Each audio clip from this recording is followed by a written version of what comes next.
இந்த நாம் செய்கின்ற அந்த சதக்கா தர்மம் இருக்கின்றதே நம்மளுடைய தகுதீர், நம்மளுடைய விதியையே அது மாற்றக்கூடிய சக்தி அந்த விதி அந்த தர்மத்துக்கு இருக்குது. உதாரணமாக சொன்னோம் அப்படின்னா, நபி ஸல்லல்லாஹு அலைஹி வஸல்லம் காலத்தில் அப்துர் ரஹ்மான் இப்னு அவுஃப் ரலியல்லாஹு இருப்பாங்க. அவங்க எப்பயுமே வியாபாரத்துக்காக வேண்டி போவாங்க. போகும்போது நபி ஸல்லல்லாஹு அலைஹி வஸல்லம் அவங்க ஊரினுடைய எல்லை வரைக்கும் விட்டுட்டு போவாங்க. இதுதான் நபி ஸல்லல்லாஹு அலைஹி வஸல்லம் ஒரு வழக்கமாக இருந்துச்சு. அன்றைக்கி அதே மாதிரி அப்துர் ரஹ்மான் இப்னு அவுஃப் அவங்க ஒரு குழுவோட வியாபாரத்துக்கு போகிறாங்க.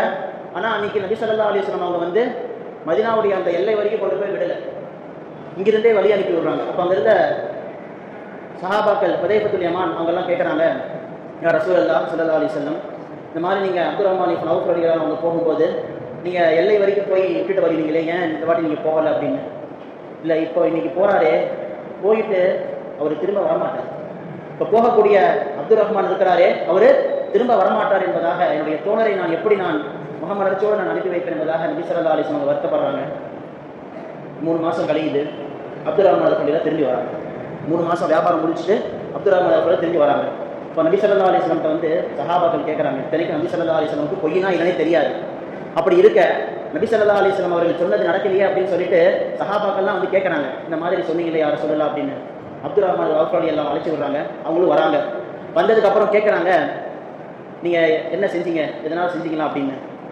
அப்போ அப்துர் ரஹ்மான் அவுஃப் ரலியல்லாஹு சொன்னாங்க, இந்த மாதிரி நாங்கள் வியாபார குழுவாக நாங்கள் ஒரு ஊருக்கு போவோம். அங்கே போய் ஒரு வீட்டில் நாங்கள் தங்குவோம். நான் ஒரு ஏழை பெண்மணி தாயினுடைய வீட்டில் நான் தங்கினேன். அவங்க வீட்டில் நாங்கள் பொருட்களை கொடுப்போம், அவங்க எங்களுக்கு உணவு சமைச்சு கொடுப்பாங்க, எங்களுக்கு தேவையை பூர்த்தியாக்குவாங்க அப்படின்னாங்க.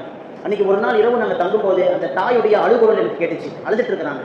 அப்போ என்னன்னு போய் கேட்கும்போது அப்போ சொன்னாங்க, எனக்கு மொத்தம் 3 பெண் பிள்ளைங்க இருக்கிறாங்க, நாங்கள் ரொம்ப ஏழையாக இருக்கிறதுனால எங்கள் பெண்களை யாருமே கட்டிக்க மாட்டேங்கிறாங்க அப்படின்னு சொன்னாங்க.